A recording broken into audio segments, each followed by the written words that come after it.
خیال رکھیے، ٹھیک ہے۔ آئیے آگے بڑھتے ہیں۔ 7ویں چیز، چوتھا مہینہ لگنے سے پہلے یا اس کے بعد دعا اور اعمال میں مزید اضافہ کر دے۔ اب 4th منتھ میں کیوں کہہ رہا ہوں؟ اس لیے کہ چوتھے مہینے میں روح ڈالی جاتی ہے۔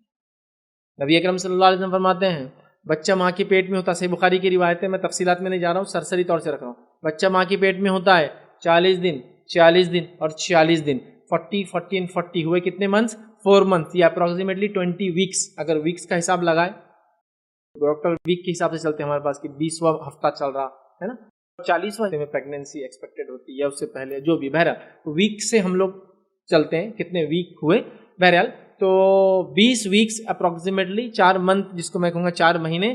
اس مہینے اور اس وقت سے تھوڑا پہلے یا اس وقت کے بعد آپ کی دعائیں اور اعمال میں اضافہ ہونا چاہیے، کیونکہ اب اللہ کے رسول صلی اللہ علیہ وسلم کہے کے مطابق، بخاری کی روایت کے مطابق 40 دن ہونے کے بعد ایک فرشتہ آتا ہے اور کہتا ہے رب کتنا رزق لکھوں؟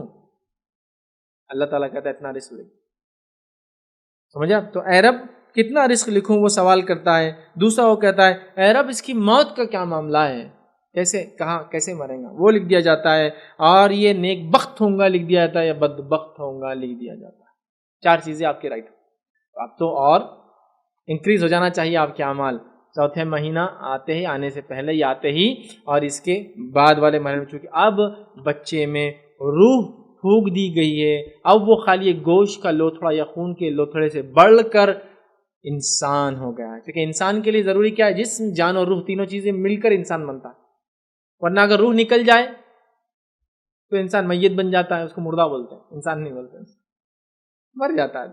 4 مہینے سے پہلے کا ہو تو لوگ بولیں گے خون کا ایک حصہ تھا نکل گیا، جسم سے ضائع ہو گیا، اگر ابورٹ ہو گیا کسی وجہ سے، اللہ نہ کرے لیکن ہو گیا، تو اب وہ انسان ہوا مکمل، جسم بھی ہے، جان بھی ہے، روح بھی ہے، اور جسم اور جان پہلے سے ہلچل کرتا ہے وہ، لیکن ابھی روح نہیں تھی اس میں، اب روح بھی آ گئی اس کے اندر، تو اب معاملہ آپ کا بڑھ جانا چاہیے۔ 8واں نقطہ کیا ہم یاد رکھیں گے؟ قرآن کی تلاوت یا سننے میں اضافہ کر دے، خاص طور سے 20 ویک کے بعد۔ کیوں؟ تو سائنٹیفکلی 20 ہفتوں کے بعد بچے کے کان ڈیولپ ہو جاتے ہیں، بچے کان ڈیولپ ہو جاتے ہیں، اب وہ سن سکتا ہے۔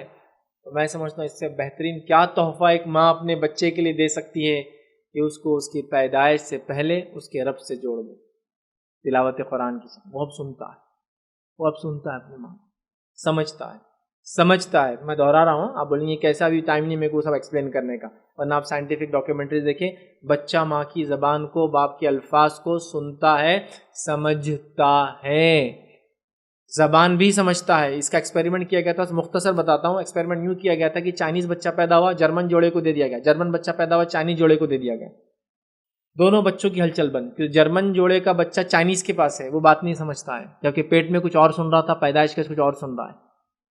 جیسے ہی اس کو اپنے ماں باپ کی آواز سنائی دیتی ہے، اس کی حرکتیں بڑھ جاتی ہیں۔ کیوں؟ تو وہ اس زبان کو سمجھتا ہے، چونکہ پہلے سے سن رہا تھا۔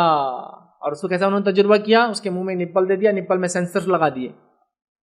اب وہ جب چائنیز ماں باپ بات کرتے تو ایک دم بالکل دھیرے دھیرے دودھ پیتا، اور جیسے ہی اس کو جرمن اپنے ماں باپ کے ہاتھ دودھ پینے کی اسپیڈ بڑھ جاتی ہے۔ اس سے پتہ چلا کہ بچہ ہلچل کر رہا ہے، مطلب پیدائش سے پہلے جو سنتا تھا، ریکگنائز کرتا تھا، پیدائش کے بعد وہ آوازیں نہیں آ رہی، وہ لینگویج سمجھ میں نہیں آ رہی، تو پریشان ہے۔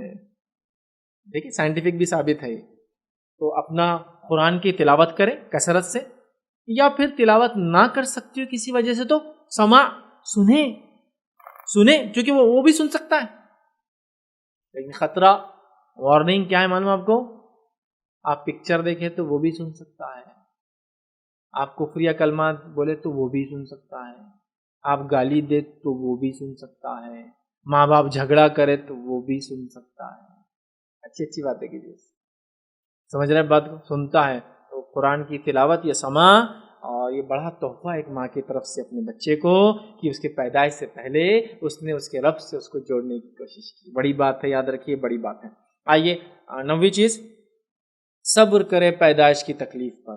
یہ بڑی اہم چیز ہے، صبر کرے پیدائش کی تکلیف پر، ناشکرے کلمات کبھی نہ نکلے۔ دیکھیے محاورتاً کچھ چیزیں آپ کہہ سکتے ہیں، مریم علیہ السلام نے کہا، ہم نے دیکھا ہے نا، کاش کی مر گئی ہوتی، ایک الگ چیز ہے، لیکن وہ ناشکرے کلمات نہیں تھے۔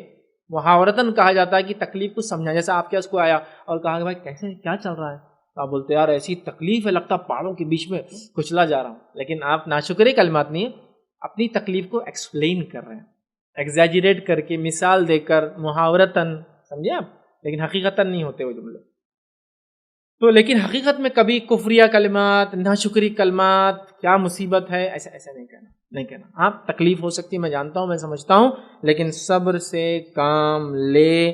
بڑی بات ہے، یاد رکھیے، جب عورت ایک بچے کو جنم دیتی ہے، میری بات غور سے سنیں ہماری ماں بہنیں، جب آپ لوگ، ایک عورت ایک بچے کو جنم دیتی ہے تو صبر کرے اور اللہ سے اجر طلب کرے.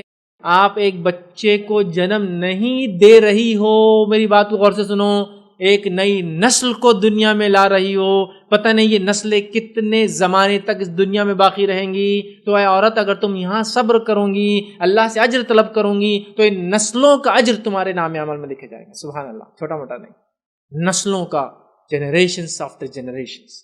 ایک بچے کی تکلیف نہیں اٹھا رہی ہو آپ، ایک نسل کی تکلیف اٹھا رہی ہو آپ. تو صبر بھی اتنا مضبوط پائے کا ہونا چاہیے. صبر، چھوٹی چھوٹی چیزوں پہ جزا فضا نہیں، رونا دھونا نہیں، پریشان ہونا نہیں، اللہ کی ناشکری نہیں کرنا، صبر کرنا اس نیت سے کہ اللہ مجھے اس کا بدلہ چاہیے. اور یہ نسلیں جو اس کی پیدا ہوئے، اللہ یہ نسلیں آگے چلے، تیری توحید پر قائم رہے، تیری عبادت کرنے والی رہے، دنیا کے اندر جو ہے تیرا نام لینے والی رہے. خوب دعا، خوب دعا، خوب صبر. کیونکہ آپ ایک بچے کو نہیں، ایک نسل کو دنیا میں لانے کا باعث بن رہی ہے. تو کام مشن بڑا ہے تو ریوارڈ بھی بڑا ہوگا، لیکن اس کے لیے صبر بھی بڑا ہوگا، اور اللہ سے اجر کی طلب کی جو ہے نیت ہوگی زبردست.